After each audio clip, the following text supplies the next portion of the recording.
हे तर आपण प्रोडक्शन केलं, प्रोसेस केला आपल्या कपासचा. आता मला विक्री करायची आहे, ते इम्पॉर्टंट आहे. ते मध्ये मला प्रॉफिट पाहिजे. फक्त कापूस विकून प्रॉफिट नाही होणार, माहितीच नाही का, आपण कॉस्टच नाही काढलेलं. आता MCX मध्ये एक गाठची काय भाव आहे? 170 किलो की एक गाठचा भाव आहे 21,000 फॉर एक्झाम्पल.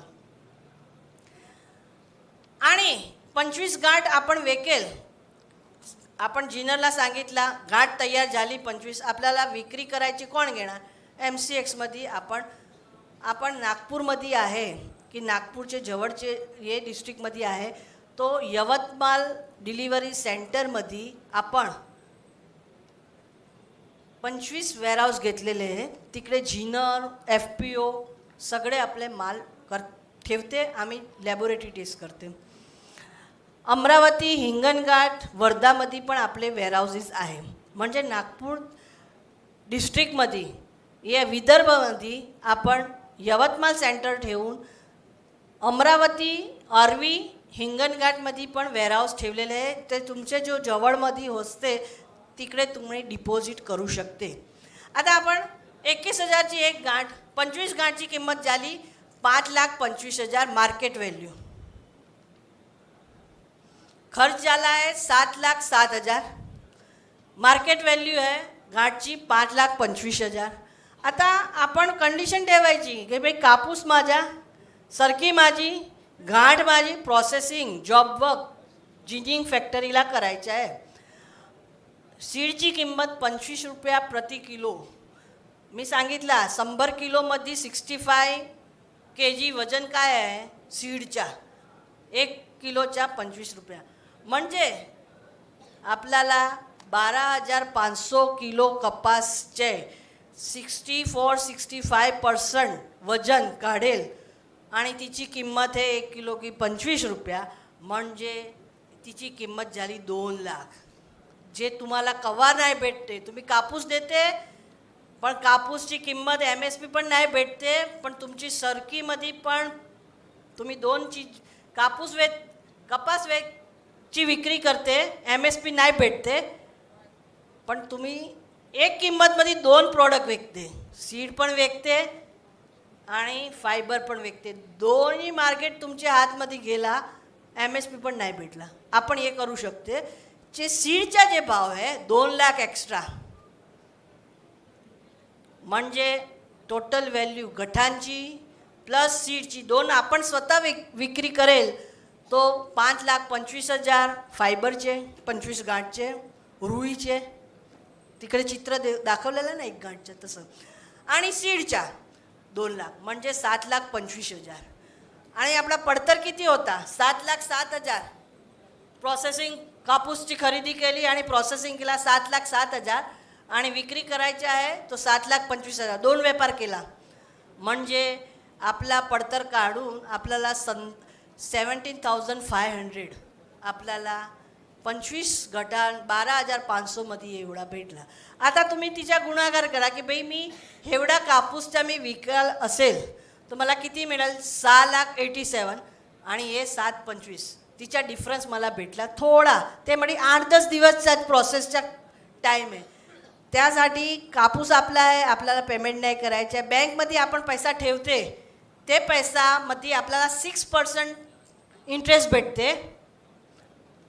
ते सोडून आपण ते बँकमध्ये पैसा आपले काढून FD की सेविंगमध्ये ठेवलेला आहे, ते पैशामध्ये आपण 20,000 रुपयाच्या खर्चा प्रोसेसिंगचाच करायचा आहे. कारण की कापूस तर आपलेच आहे, पण 8-10 दिवसमध्ये आपण प्रोसेस करून एक्सचेंजमध्ये डिलिव्हरी दिला, तेच 10-15 दिवसमध्ये आपण एक्स्ट्रा 17,500 आपण कमवू शकते. कापूसची किंमत तो आहेच, म्हणजे आपली रिअलायझेशन काय आहे 6,87,000 कापूस ते आपल्याला पैसा भेटणारच, पण हे 17,000 प्रोसेसच्या प्रति गाठच्या आपल्याला किंमत भेटेल पुरा लॉटच्या. म्हणजे हे सांगायचं आहे हे 17,500 जे झिनर कमवते ते आपण कमवू शकते 10 दिवस, जास्ती दिवस नाही. आणि विकायच्या कुठे? एक्सचेंजमध्ये. पेमेंटची गॅरंटी एक्सचेंजची, क्वालिटी एक्सचेंजचे लॅबोरेटरी टेस्टमध्ये. हे मोठा कॅल्क्युलेशन आहे. तुमची क्वालिटी गुजरात आणि महाराष्ट्रच्या कापूसची क्वालिटी इंटरनॅशनल प्लॅटफॉर्ममध्ये तिच्या लस्टर, तिची शायनिंग, तिची स्ट्रेंथची चायना मार्केटमध्ये मोठी डिमांड आहे. एक गाठची किंमत 21,000ची एक गाठ MCXच्या भारतच्या भाव ते एक्सपोर्टर एक्सपोर्ट करते 5,000 गाठ 15,000 गाठ. चायनामध्ये ते गाठची किंमत 30,000ची.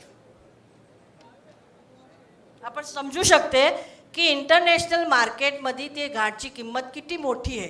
ते आपण इकडे आपले गावमध्ये त्यासाठी हे शेतकरी आज आहे तिचे मुलं असेल 3-4 जनरेशनमध्ये आपण शेती करते. जमीन शेती कपासची जी आहे शेतीची कपास शेतीची हे जमीन आहे फळद्रूप आहे पांढरा सोनं उगवते. पण आपले कापूसची मार्केटिंग आपण करायला एक माहिती पडेल तो कुठे मार्केटिंग करायचा. तो ॲक्सचेंजमध्ये ते जिनस विनर करते मल्टीनॅशनल करते. तो शेतकरीसाठी आम्ही हे मॉडेल बनवलेले आहे की FPO माध्यम तुम्ही पण करा तुम्ही पण व्यापारी बना.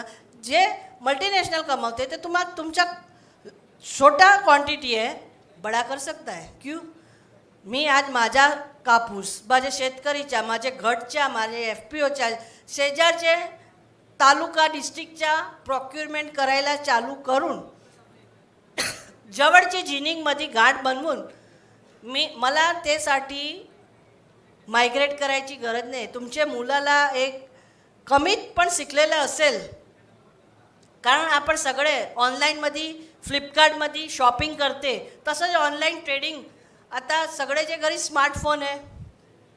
तो नवीन पिढी आहे नवीन जनरेशन आहे. माझे मुलेचे मुलं तिला एक व्यापारची लाईन भेटेल तो तिला शहरला मायग्रेट करायला नोकरीसाठी की रोजगारसाठी जायची काय गरज. मी माझ्या शेतमध्ये माझ्या घरीमध्ये कॉम्प्युटर आणि मोबाईलमध्ये भाव बघीन हे प्रक्रिया करून क्वालिटी आपली चांगली आहे. लस्टर इंटरनॅशनल प्रॉडक्ट तुम्ही उत्पादन करते पण मार्केटिंगमध्ये तुम्ही जे सुरळीत आजपर्यंत न होती पण आता MCX बरोबर जोडून तुम्ही मार्केटिंगमध्ये आगळ प्रोसेस करून व्यापारी बनवायची एक मोठी एक तक आहे. हे कॅल्क्युलेशन फार इम्पॉर्टंट आहे म्हणजे 100 करेल. कारण की मार्केट प्रॅक्टिस काय आहे की 25ची डिलिव्हरी नाही असते कोई घेते पण नाही. 100ची ट्रक लोड करते तो कॉस्टिंग कमी असते. आपलं होलसेल आणि रिटेलचा जो डिफरन्स आहे ते लॉरी मोठी लॉरीमध्ये 25 गाठचे पण लॉरी कॉस्ट यवतमाळचे अमरावती तेज असते आणि तुमच्या हे प्रॉडक्ट महाराष्ट्रामध्ये नाही ऑल इंडियामध्ये कुठे पण जाऊ शकते. चायना पण एक्सपोर्ट करू शकते. पण हे लॉरीच्या कॉस्टसाठी 100 गाठच्या मार्केटमध्ये प्रॅक्टिस आहे. तो आपण 100 गाठच्या केला हे 25 बेल्सच्या आपण गुणाकार 4 म्हणजे 4 टाइम्स 25च्या 100 गाठ बनवेल तो 70,000 10 दिवसमध्ये तुम्ही एक्स्ट्रा कमवू शकते. कापूसचा तर पैसा तुम्हाला भेटणार आहे पण एक्स्ट्रा प्रोसेसिंग सरकी आणि फायबरचा व्यापार करून तुम्ही 500 क्विंटल 50,000 किलोमध्ये 70,000 70,000 कमवू शकते. जे दुसरे कमवते मिडलमॅन कमवते ते आपण स्वतः करू शकते FPO बरोबर. आता हेजिंग आता मी गाठ बनवली आजचा भाव 21,000 आहे. मला जिनर असेल की स्पिनर असेल अर्थशास्त्राचा नियम काय आहे की काय पण आपल्याला खरेदी करायची आहे तर आपण नीचेच्या खालीच्या भावमध्ये 5 जगह पूछते हैं ना भाई 10 रुपया बोलता है 8 रुपया 7 रुपया 6.5 5 में यही सेम क्वालिटी 5 रुपयामध्ये म्हणजे आपण खरेदी करायला जाते तो क्वालिटी हेच क्वालिटी जवळजवळ लघुतम भावमध्ये कुठे भेटते ते आपण मार्केटमध्ये शोधते. आणि माझी काय प्रॉडक्ट असेल की मी कच्चा माल घेतला प्रोसेस केला आणि मला विकायचा आहे मार्केटमध्ये तेव्हा मी काय बघेल 10, 11, 12, 13 मार्केटमध्ये डिमांड कशी आहे मला तिचा फायदा घ्यायचा आणि मोठा भावमध्ये विकायचा. म्हणजे अर्थशास्त्राच्या सिंपल गणितेमध्ये मोठा काय डिग्रीची गरज नाही आहे ग्रॅज्युएशन MBAची गरज नाही. सिंपल आहे खरेदी करायचा आहे तो नीचेच्या भावमध्ये खरेदी करून आपला प्रॉफिट मार्जिन आपण वाढू शकते खर्च कमी करू शकते. नीचे भावमध्ये खरेदी केली तो खर्च कमी होते. उपरच्या भावमध्ये आपण विक्री करायची तो वरचा भाव बघेल तो आपली प्रॉफिट मार्जिन वाढू शकते.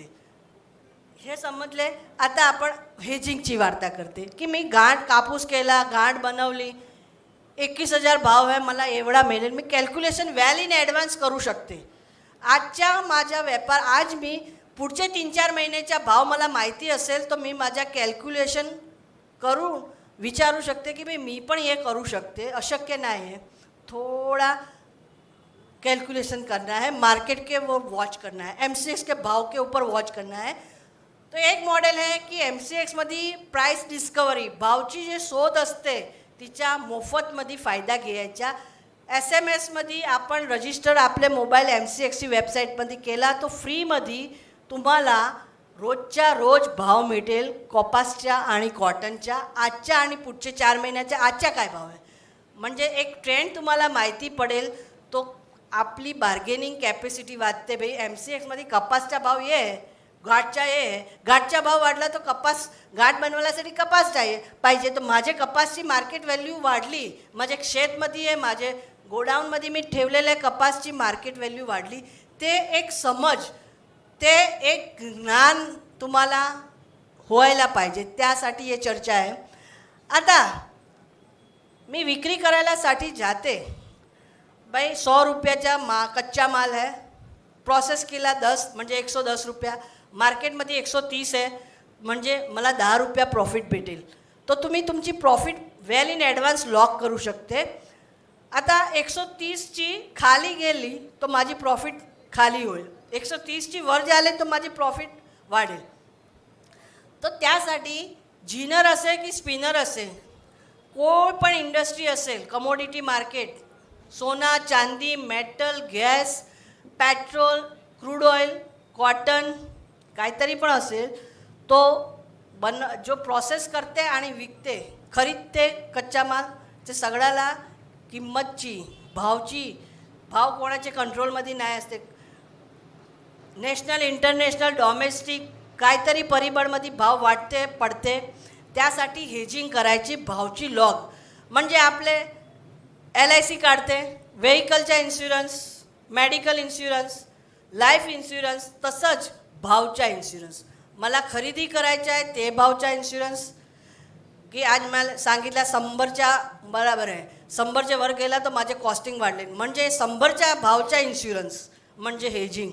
तसंच मला खरेदी करायची आहे, 100ची खरेदी करायची आहे, 110 जाईल तो माझ्या कॉस्टिंग वाढले, त्यासाठी मी तिच्या इन्शुरन्स. विकायचे आहे 100 पण 90 झाला, 10 रुपया कमी झाला तो मला प्रॉब्लेम होईल, म्हणजे तिच्या भावचा इन्शुरन्स. म्हणजे भाव लॉक करायचा, म्हणजे 5% मार्जिनमध्ये हे भाव लॉक केला.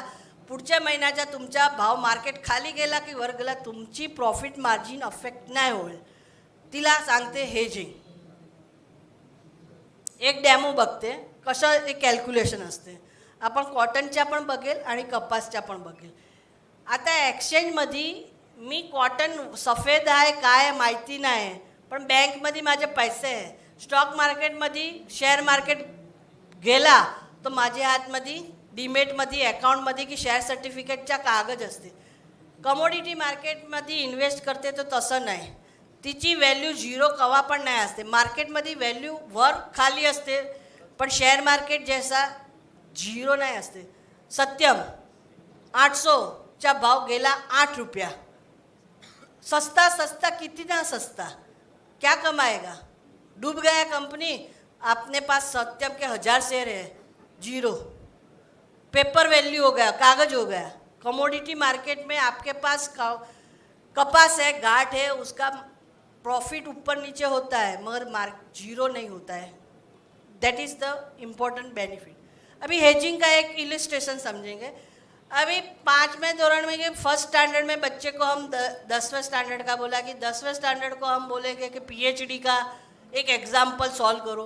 वो डिफ़िकल्ट होता है समझने के लिए, मगर एक अपना प्रयत्न है कि जो कोई 10% 5% भी समझा कि इंश्योरेंस कैसा होता है हेजिंग. तो ये एक एग्जाम्पल है कि जैसे मैं जीनर हूँ, एक जीनर है जो कपूस की खरीदी करता है मार्केट से, उसको प्रोसेस करता है, सीड में कमाता है, गांठ में सीड का में उसका पड़तर आता है, घाट का मार्केट है उसमें कमाना है पांढरा सोनामध्ये वैश्विक बाजारचा भाव MCX मध्ये बघून. आता ऑक्टोबर महिन्यामध्ये की आज नोव्हेंबरमध्ये आहे, मी कापूस घेतला, घाट बनवली, आज MCX मध्ये घाटचा काय भाव आहे ते बघते. हजरमध्ये माझी नजीकची जवळची जीन असते, ब्रोकर असते, मी सांगते बी घाटचा काय भाव आहे, मी बनवलेली आहे. तो एक्सचेंजमध्ये मला विक्री करायची की नाही ते नंतर मी बघेल, पण MCXचा भाव काय आहे तो पहिले काय होता की आपण हजरमध्ये आपण हे बघा, फक्त हे बघा, हे साईड नाही, हजर मार्केटमध्ये 18,500 ची एक गठाण आहे. आज मी विकेल तो 18,500 आहे. आणि डिसेंबरमध्ये आपण बघेल तो पण भाव काय आहे, वर गेला खाली गेला माहिती नाही. तो 18,500चा मिळेल तो ठीक आहे, खाली गेला तो माझी प्रॉफिट कम होईल, वर गेला म्हणजे मला माहिती नाही आहे की आज जे भाव आहे ते भाव मला नेक्स्ट मंथमध्ये भेटेल की नाही. त्यासाठी फ्युचर्स मार्केटमध्ये एकच मार्केटमध्ये नाही राहायच्या, दोन मार्केटमध्ये. स्पॉट म्हणजे मी इकडे माल विक्री करते हजरमध्ये, मी इकडे बसलेला इकडे माल विक्री करते, ते आजच्या आज भाव. फ्युचर म्हणजे भाव जो वाढते, माझा डर काय आहे, खाली एरो आहे ना, भाव तुटला तो मी घाट बनवली आणि भाव तुटला तो माझी प्रॉफिट जाईल. त्यासाठी एक्सचेंजमध्ये मला ऑक्टोबरमध्येच एक्सचेंजमध्ये 5% मार्जिन, 100ची व्हॅल्यू आहे, 5 रुपये द्यायचे आहे. आणि इन्शुरन्स, भावचा इन्शुरन्स एक्सचेंजमध्ये 18,500 हजरमध्ये आहे, एक्सचेंजमध्ये 100 रुपये जास्ती आहे. मी माझा भाव लॉक करते तिकडे, 5% मार्जिन विकते नाही हेजिंग करायलासाठी. आणि डिसेंबरमध्ये मला ते डर होता ना की भाई भाव पडला तो, आणि नक्की भाव पडला 18,500चा भाव, कारण मी कपासची खरेदी करेल, प्रोसेस करेल, नंतर विक्रीसाठी जाईल ना. तो ऑक्टोबर नोव्हेंबरमध्ये कापूस घेऊन तयार केला, डिसेंबरमध्ये मार्केटला ब्रोकरला सांगितलं आणि विकायला गेला, मार्केट पडला घटांच्या 18,000. एक गांठमध्ये 500 रुपयाचा मार्केट गेला, म्हणजे माझी 500 रुपयाची माझे जो मिळणार होते ते गेले. पण मी फ्युचर्समध्ये 5% मार्जिनमध्ये 18,600चा भाव मी लॉक केला, पैसा नाही दिला. भावमध्ये मी 100 गांठ आहे की 25 गांठ आहे हे भाव माझा फिक्स. आणि डिसेंबरमध्ये हजरमध्ये पण गेला, खाली पडला भाव, एक्सचेंजमध्ये पण जवळजवळ खाली पडते 100, म्हणजे एक्सचेंजमध्ये पण 18,100 झाला, 500 रुपये तिके पण पडला. मग एक्सचेंजमध्ये मी 5% मार्जिनच ठेवलेला आहे. तो आपला अर्थशास्त्राचा नियम काय आहे, एक्सचेंजमध्ये मी सेल केला, एक्सचेंजमध्ये ते पोझिशन 0 करायची, कारण मी इन्शुरन्ससाठीच गेला ऑक्टोबर ते डिसेंबरपर्यंत.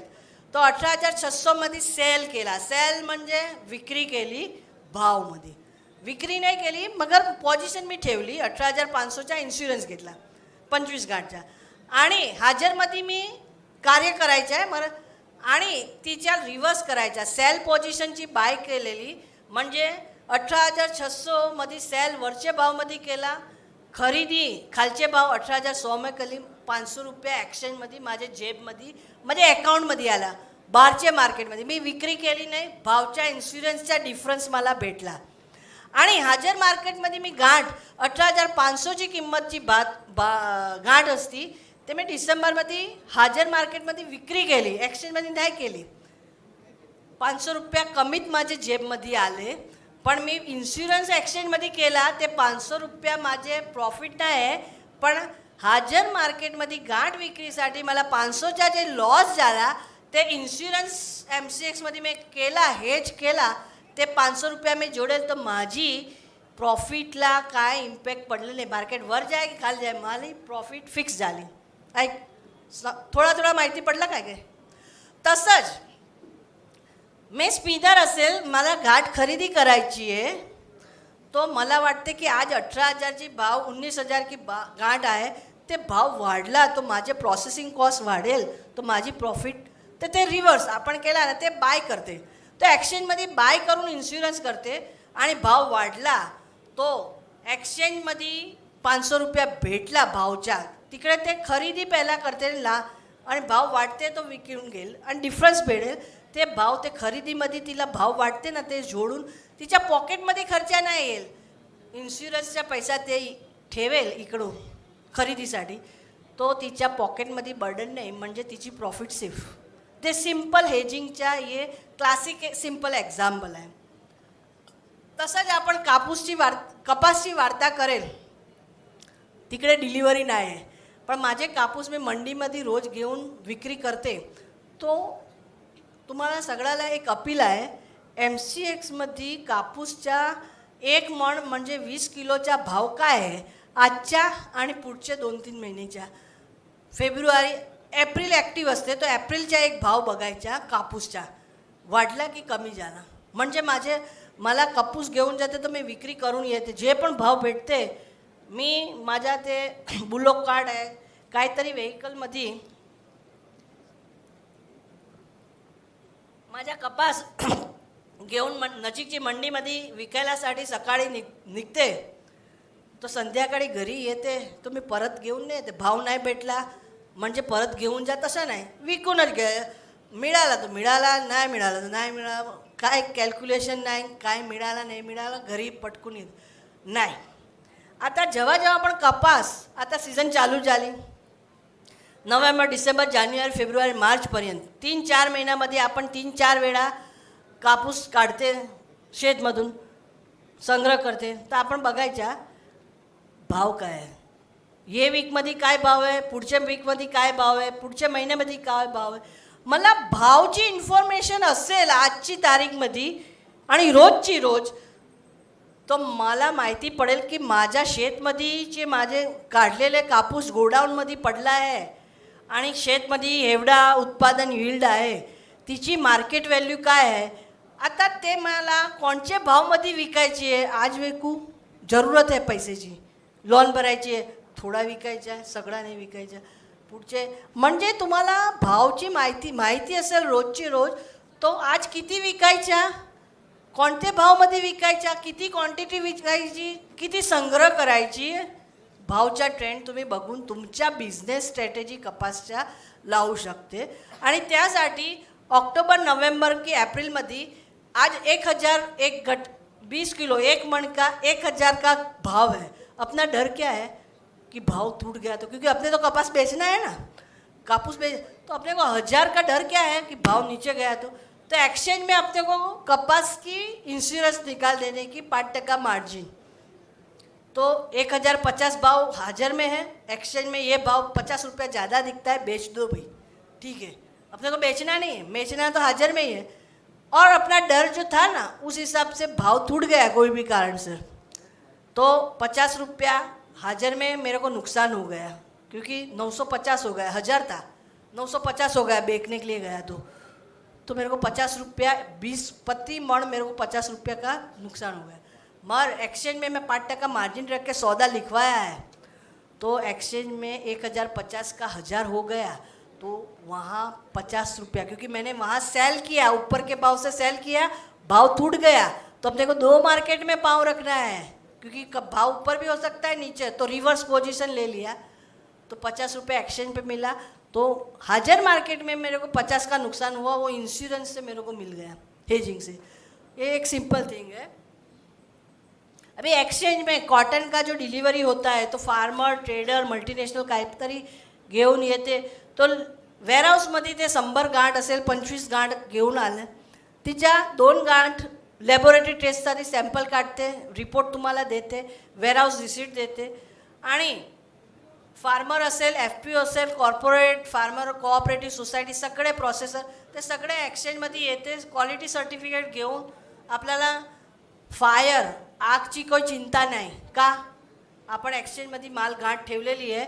आता वेअरहाऊसचा भाड़ा अपने को भरना है, कितना 2 रुपया per bale per day free.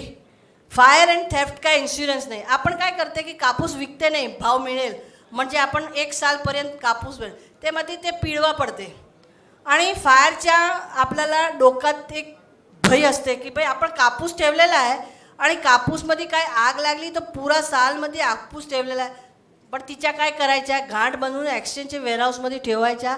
एक वेळा ऑक्टोबर नोव्हेंबरमध्ये तिची ऑगस्टपर्यंत तिची क्वालिटीची सर्टिफाईड असते, तिची व्हॅलिडिटी असते. आपल्या काय जोखम नाही. कापूस ठेवायला पेक्षी तिची गाठ बनवून वेअरहाऊसमध्ये सर्टिफाईड करून घेतली तर आपल्याला भावच बघायचा आहे. भाई एवढी गाठ एक्सचेंजमध्ये सेफ आहे, फायर थेफ्ट इन्शुरन्स कवर असते आणि वेगळी उच्च भावमध्ये विके आपल्याला प्रॉफिट, कोई टेन्शन नाही. आता एक्सचेंजमध्ये राजकोट मेन डिलिव्हरी सेंटर आहे, नंतर मुंद्रा राजकोट, कड़ीमध्ये 50 रुपये डिस्काउंटमध्ये असते ट्रान्सपोर्ट लोकेशन के. राजकोट का भावमध्ये सेटल असते भारतचा भाव. आणि तसंच यवतमाळमध्ये आपण घाट ठेवली तो 100 रुपयाच्या डिस्काउंटमध्ये असते. जालना पण एक महाराष्ट्रमध्ये एक दूसरा सेंटर आहे अपना मराठवाड़ा में, जालना डिलिव्हरी सेंटर में 75 रुपीज आहे. आणि तसंच आदिलाबाद आणि वारंगलमध्ये 150-200चे डिस्काउंटमध्ये, तेलंगणामध्ये 2 डिलिव्हरी सेंटर आहे. सॅम्पल टेस्टमध्ये 3000 से 3500च्या एक लॉटच्या 100 गाठच्या एक लॉट असेल, म्हणजे 25च्या आपण काम केला तो 1/4 खर्च होऊन जाईल. आणि तसाच 2 रुपया 2200 रुपया लोडिंग अनलोडिंग ते कॉस्ट मिळून नंतर किती फायदा होते तिच्या कॅल्क्युलेशन पण आपण करू शकते. आता एक्सचेंजमध्ये कॉटन आणि कपासची आपण ट्रेडिंगची वार्ता केली. 50 पैशाची टीक आहे कपासची. तो एक्सचेंजमध्ये मला जोडून काम करायचं आहे, तो कसं करायचा, तो त्यासाठी डायरेक्ट एक्सचेंजमध्ये शेअर मार्केटचे जे ब्रोकर असते तेच कमोडिटी मार्केटचे पण ब्रोकर आहे. तो आपल्याला एक एक्सचेंजमध्ये ट्रेडिंग करायचं आहे, डिलिव्हरीच्या करायचं आहे की काय नाही करायचं आहे, फक्त हेजिंग करायचं आहे. माझा माल माझ्याबरोबर आहे, मी इकडेच विक्री करेल. एक्सचेंजमध्ये डिपॉझिट केला म्हणजे असं नाही की एक्सचेंजमध्ये डिलिव्हरी द्यायची आहे. तुम्ही हजर आणि एक्सचेंज कुठे पण भाव मोठा मिळेल तिकडे आपण विक्री करू शकते, काय बंधन नाही. तो तिच्यासाठी KYC करायला लागते. एक ब्रोकरचे बरोबर क्लायंट अकाउंट खोलायचा, तिच्या काय FPOसाठी काय पैसा नाही असते.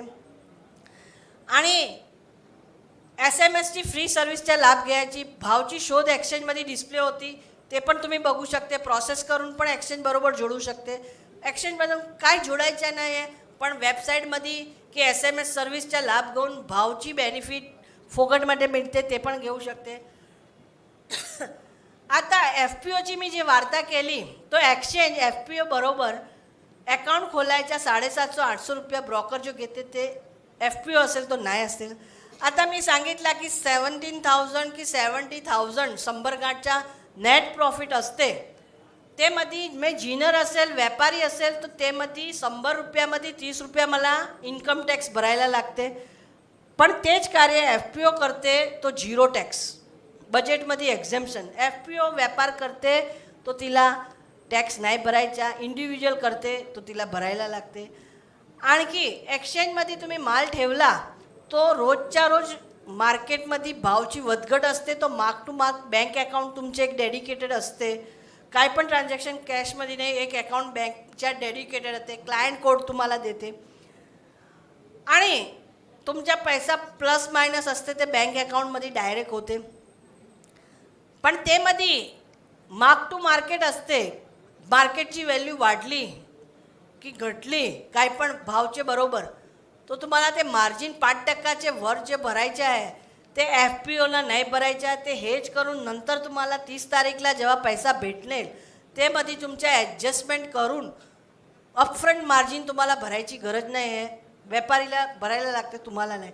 म्हणजे ॲक्शनने आणि ते फीमध्ये पण सेबी जे रेग्युलेटर आहे एक्सचेंजचे तिने पण FPOसाठी वेव ऑफ केलेला आहे.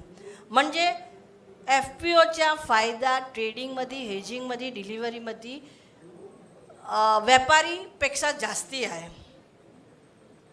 आता कोई पण सांगेल की भाई मी MCX बरोबर आहे ते ऐकायचं नाही. रजिस्टर्ड मेंबर असेल एक्सचेंजची वेबसाईटमध्ये आपल्याला बघायचं आहे आपले जवळ कोणचे ब्रोकर आहे, रजिस्टर्ड आहे का एक्सचेंज बरोबर, ते बघून तिचे बरोबर अकाउंट खोलायचे आहे. KYCमध्ये जसा बँक अकाउंट खोलते तसंच इकडे पण करायचं आहे. एक्सचेंजची वेबसाईट बघायची आहे ते भाई हे मेंबरचं नाव तिकडे आहे, कारण कोई ॲक्टिव्ह आहे की नाही ॲक्टिव्ह आहे, ते सगळा इन्फॉर्मेशन अपडेट असते. मोबाईल नंबर, आपले ट्रेड, आपले ID सगळे आपल्याला, ईमेल ID, एक्सचेंज बरोबर आपला मिडलमॅन मीन्स ब्रोकर काय पण करते ते आपल्याला मोबाईलमध्ये पटकन एक्सचेंज बरोबर माहिती मिळते. ते मोबाईल रजिस्टर करायला लागते.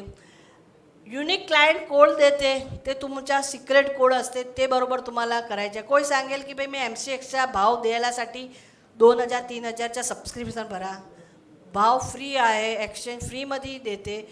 कोई पण एजन्सीला काय कॅश पेमेंट नाही करायचा, सगळा ट्रान्झॅक्शन ट्रान्सपरंट बँकमधून होते, डॉक्युमेंटचे बरोबर असते. कोणीतरी काहीतरी सांगेल की भाई ॲडव्हर्टिजमेंट असेल की कोई सांगेल की भाई बँकमध्ये तुम्ही ठेवते तिच्यापेक्षा मी जास्ती कमवून देते, स्टॉक मार्केटमध्ये, कमोडिटी मार्केटमध्ये तुम्ही इन्व्हेस्ट करा. हे इन्व्हेस्टमेंटमध्ये मार्केट नाही आहे, आपले व्यापारच्या भाव सही भेटायलासाठी हेजिंग प्लॅटफॉर्म आहे. आणि हेज करून आपण प्रोटेक्ट करायचं आहे. हे मध्ये ते प्रोटेक्ट करून आपल्याला जास्ती भेटला म्हणजे आपले कॉस्ट कमी असते, आपली प्रॉफिट वर्थ, बस तेच आपला व्यापारसाठी आहे. व्यापारच्या प्रोटेक्शन, भावच्या प्रोटेक्शनसाठी आहे. इन्व्हेस्टमेंट माझ्यासाठी नाही आहे की नक्की काय रिटर्न भेटेल असा काय ॲश्युरन्स घ्यायचा नाही. ब्रोकरेज पण फिक्स केलेली आहे. एक्सचेंज ट्रान्झॅक्शन चार्ज तुमच्याबरोबर नाही घेते, ब्रोकरबरोबर घेते, म्हणजे कोणाला कॅश द्यायची गरज नाही आहे. बिल कुठे पण व्हेरीफाय करायचं आहे, क्लायंट अकाउंट खोला, तो एक्सचेंजला कळवून तुम्ही करू शकते. ते सगळं प्रोसेस असते, ते ब्रोकर सगळा तुम्हाला गाईडलाईन देते.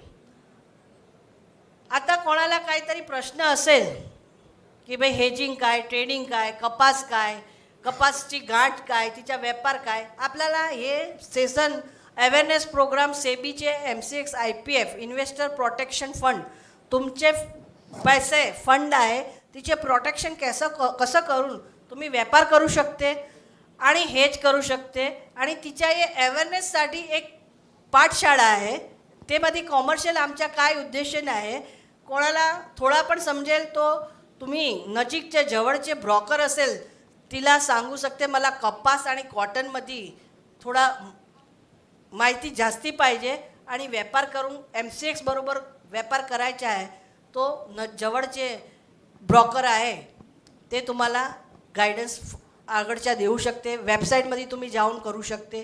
आणि तुम्हाला सगळ्याला एक पॅम्पलेट दिला आहे कपास आणि कॉटनच्या, मिळाला पॅम्पलेट बारकडून, नाही मिळाला असेल तर तुम्ही त्या घेऊन टाका. ते मध्ये एक्सचेंजच्या वेबसाईट आहे, एक्सचेंज के कस्टमर सपोर्टचा नंबर आहे, काही पण तुम्ही कॉल करून विचारू शकते की भाई पुढे मला काय करायचं आहे, करून गेला आणि काय स्टकअप झालं आहे, तो कस्टमर सपोर्ट तुम्हाला हेल्प करेल.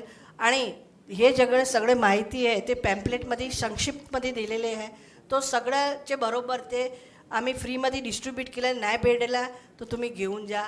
आणि उद्या आणि परवा पण आपण हे पॅम्पलेटचे डिस्ट्रीब्युशन करेल, ते तुम्ही ॲग्रोव्हिजनचे कोणी पण हॉलमध्ये विचारेल तर ते ऑर्गनायझरला आम्ही सगळे दिलेले आहे. आणि आमचे वेबसाईट पे पण मध्ये पण आहे, हिंदी, मराठी, गुजराती आणि इंग्लिशची भाषामध्ये सगळं आहे, समजून घ्या. नाही समजेल तो कस्टमर सपोर्टला विचारेल, ते तुम्हाला गाईड फर्दर करू शकते. धन्यवाद. मिळालेला नाही त्यामुळे शेतकरी रखडला जातो. तर याचं समूळ निष्कासन व्हायसाठी उपाययोजना किंवा नाश कसा होईल याबद्दल यांचा प्रश्न आहे.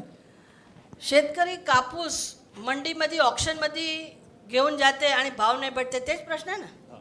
कापूस घेऊन जाते पण भाव नाही भेटते, त्यासाठी आपण MCXचा, आता मी तेच सांगितलं की 2 वेळा आहे, आपल्याला कापूसची विक्री करायची आहे तो आपल्याला मंडीला जायलाच पाहिजे, ऑक्शनमध्ये आपल्याला पार्टिसिपेट करायलाच पाहिजे.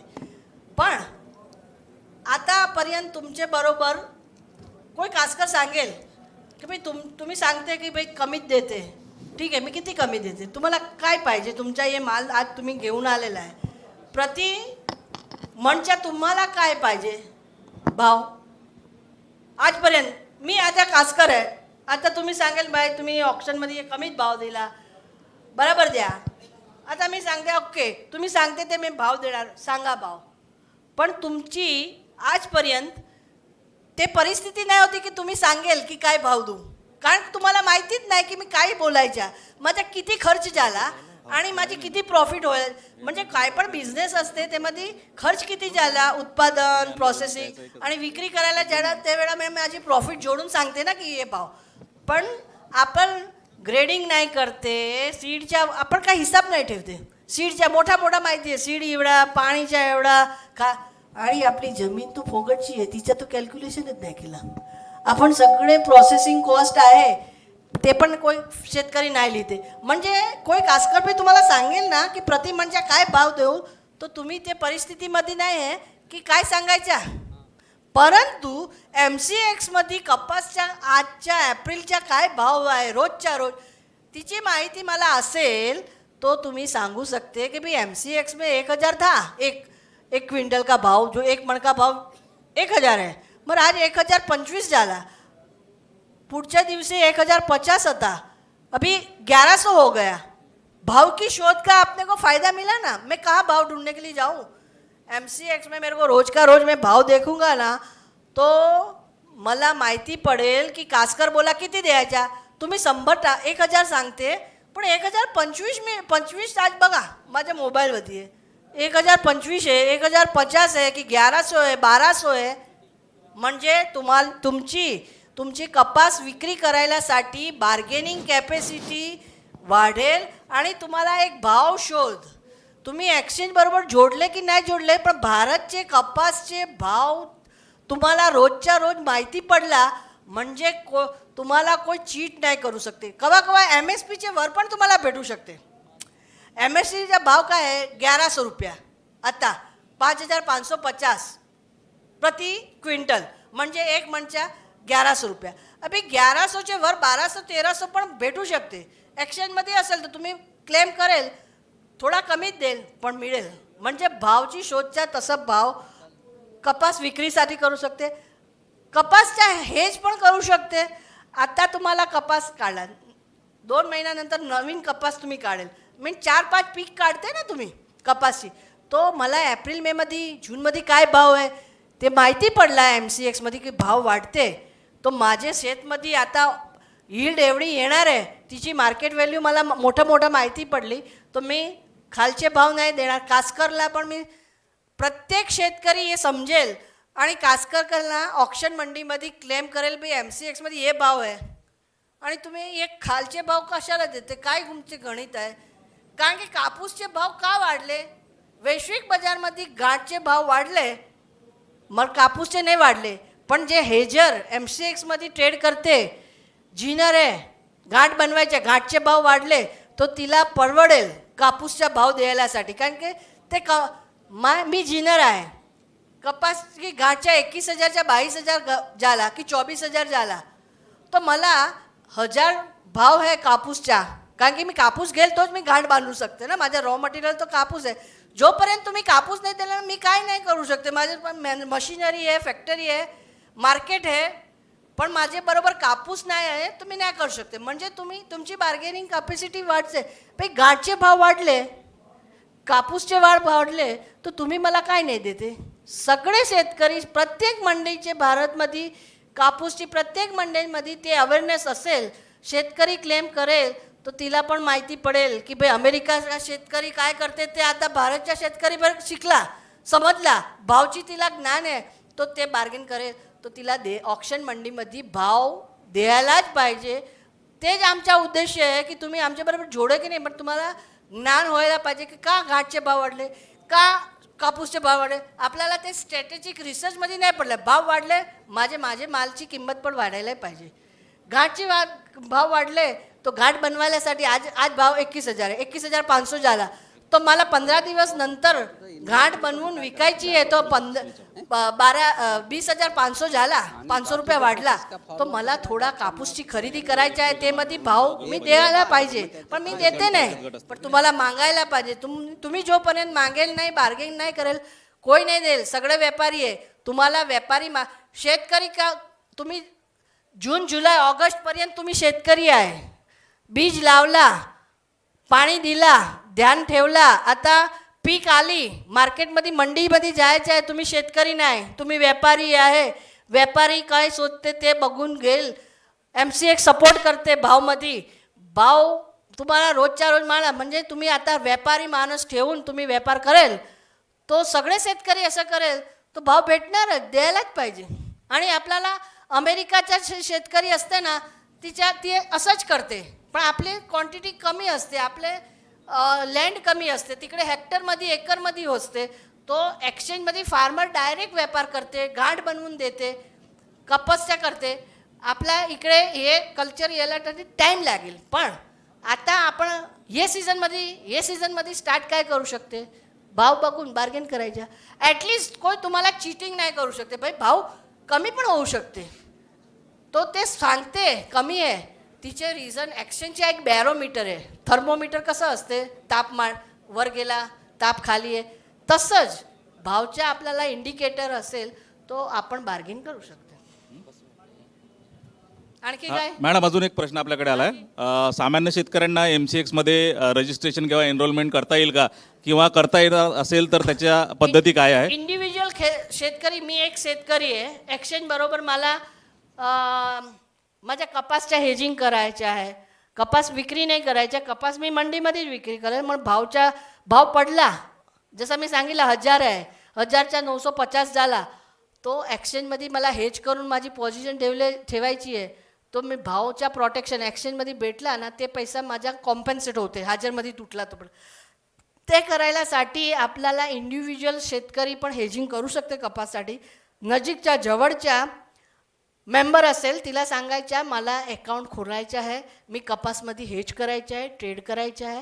ते तुम्हाला KYC फॉर्म द्यायच्या आणि पटकन ते मध्ये सेबीमध्ये जाते, ॲक्शनमध्ये अप्लाय करते, नंतर सेबीमध्ये 2 महिन्यामध्ये तुमच्या अकाउंट ॲक्टिवेट करू शकते. आणि तुम्ही स्वतः ते तुम्हाला ते सॉफ्टवेअर देईल, तुमचा युनिक कोड देईल, पासवर्ड देईल, आणि ते शिकवेल सुरुवातमध्ये 1-2 महिना. तुम्ही नंतर तुमच्या शेतमध्ये बसून पण तुम्ही मोबाईलमध्ये ट्रेड करू शकते, पोझिशन बघून, भाव बघून. SMS ची सर्व्हिस घ्यायची आणि 5 मिनिट पूर्वीच्या भाव ॲक्शनमध्ये हजरच्या आणि ते सगळे भाव डिस्प्ले होते टिक्करमध्ये, होम पेजमध्ये. भाव स्वतः बेनिफिट घ्यायच्या, बार्गेन करायची, कॅपॅसिटी वाढवायची इन शॉर्ट. आणि FPO असेल तर आपण प्रोसेस करून गाठच्या व्यापार करून FPO गुजरातमध्ये कोडीनारमध्ये सोमनाथ फार्मर प्रोड्युसर कंपनीने आम्ही असंच एक शेतकरीसाठी FPO बरोबर इव्हेंट करते. मी 120 इव्हेंट 2 साल आणि 3 महिन्यामध्ये 120 जास्तीत जास्ती जिनर, स्पिनर आणि FPO शेतकरीसाठी केलेली आहे. त्याने अकाउंट खोलला आणि आम्ही समजावलं, तसं हेज केला. त्यावेळा 100 गाठण तिने केलेली, 100 गाठच्या एकच लॉटच्या डिलिव्हरी दिला प्रोसेस करून. 1200 शेतकरी होते, तिचे सगळे घेतले पटकन पैसा. MSPचे वर तिने 50 रुपये जास्ती दिला प्रति क्विंटल. सगळ्याने तिला कपास दिला, प्रोसेस नजीकची जीनमध्ये केला. मी जे तुम्हाला समजावलं ते सगळं केला. ॲक्शनमध्ये डिलिव्हरी दिला. 2,70,000ची नेट प्रॉफिट झाली 100 गाडमध्ये. त्याने तिचे सभासद होते ना 1200, ती सगळ्याला डिव्हिडंड देऊन टाकला. म्हणजे दुप्पट कसं झाली, तुमचे कपासचे पैसे 50 रुपये प्रति क्विंटल जास्ती भेटला, प्लस तुम्हाला ते गाठ बनवण्याची प्रक्रिया केलं, त्यामध्ये 2,70,000 2 लाख काय पण ते भेटला. ते तिचे सदस्य जेवढे होते ते मध्ये डिव्हिडंड डिस्ट्रीब्यूट करून ठेवला. म्हणजे तसंच प्रति क्विंटल तुम्हाला MSP 50 रुपये प्लस ते प्रोसेस करून सीडच्या गाठच्या हे FPOने वहिवट केला, त्यामध्ये प्रॉफिट झाला, त्यामध्ये टॅक्स नाही, ते सगळं प्रत्येक फार्मरला भेटला. म्हणजे 1200, 1500, 1700 आणि मी जास्ती दिला तो त्यामध्ये ते तसं मला फायदा झाला. म्हणजे दुप्पट नाही पण जवळजवळ दुप्पट प्रति क्विंटल तिला भाव भेटला. म्हणजे 5,000 आहे, त्यावेळा 7,500, त्यावेळा 4,550चा MSP होता, 7,500 भेटला. काय पाहिजे? आणि हे आपण प्रक्रिया समजले, तो FPO करेल ते मी स्वतः करू शकते. स्वतः म्हणजे नाबार्डचे मैथिली मॅडमने सांगितलं की मी FPO बनवा, मिनिमम 10 खेडूत शेतकरी जाऊन मॅडमच्या इकडे जाऊन अकाउंट खोला, 10 शेतकरीचे FPO बनवा, व्यापारी होऊन घ्या आणि 10 शेतकरीच्या 100 करा. पण खरेदी कपासची खरेदी तर तुम्ही करूच शकते ना. बँकमध्ये पैसा ठेवून आपण खरेदी करून हे प्रोसेस करून पण आपण व्यापारी बनू शकते. आणि नवीन जनरेशनला एक व्यापारी लाईन घरी बसून मिळते. त्यासाठी आपल्याला मुंबईला की पुण्याला मायग्रेट करायची गरज नाही. माझ्या शेतमध्ये बसून मी शेतकरी आहे, कपास माझा बेल्ट आहे, कपास मी उगवते. तो कपासच्या व्यवसायामध्ये मला इंटरनॅशनल भावच्या कसा भेटेल तेच तुम्ही शिकले असेल. 5-10 साल नंतर तुमचे मुले हे व्यापारमध्ये वैश्विक बाजारमध्ये व्यापार करू शकते. धन्यवाद मॅडम. जसं आता आपल्या शेतकऱ्यांना FPO बद्दल ते अवगत नव्हते, त्याच्यामुळे इंडिव्हिज्युअल शेतकऱ्यांना गाठी करणं, बेलिंग करणं शक्य नव्हतं. म्हणून FPOची संकल्पना म्हणजे FPO साठी आपले नाबार्डचे मॅडम आले होते. तिचे बरोबर ॲग्रोव्हिजन काहीतरी पुरा महाराष्ट्रमध्ये सुरुवात विदर्भमध्ये करून प्रत्येक डिस्ट्रिक्ट आणि तालुकामध्ये ते आम्ही कवा आम्ही असं IPFमध्ये प्रोग्राम करते. तो नाबार्डच्या ऑफिसरला सांगते की तुम्ही ज्ञान द्या की भाई त्यासाठी ते सबसिडीच्या पण बेनिफिट भेटते. आता त्यांनी सांगितलं 21 लाख रुपये देते. एक FPO बनवायचे तर 21 देते, सबसिडी देते.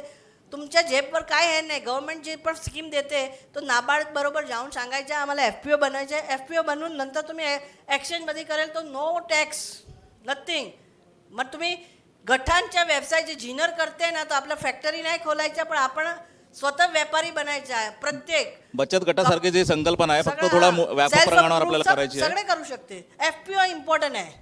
FPO बनवायला तो जे तो 2 पैसा जास्ती भेटेल. व्यापारीला भेटते ना, तर तुम्हाला टॅक्स नाही म्हणजे 100% प्रॉफिट तुमच्या FPOचा बेनिफिट घ्यायचा. धन्यवाद मॅडम. म्हणजे नाबार्डच्या मॅडमला सांगून तुम्ही जास्तीत जास्त तुम्ही जे समजले ते नाबार्डच्या ऑफिसमध्ये जाऊन FPO बनवायचं काम पहिले करा. धन्यवाद. कापसाच्या व्यवहाराबद्दल विविध जागरूकता मॅडमनी आपल्याला सांगितलेली आहे. जसं आपण पारंपरिक पद्धतीत बाजार समितीत कापूस विकतो, तर तेवढ्याच उत्पन्नात जास्तीत जास्त आपल्याला नफा कसा मिळवता येईल याबद्दल सविस्तर माहिती मॅडमनी सांगितलेली आहे. मॅडमचे खूप खूप आभार.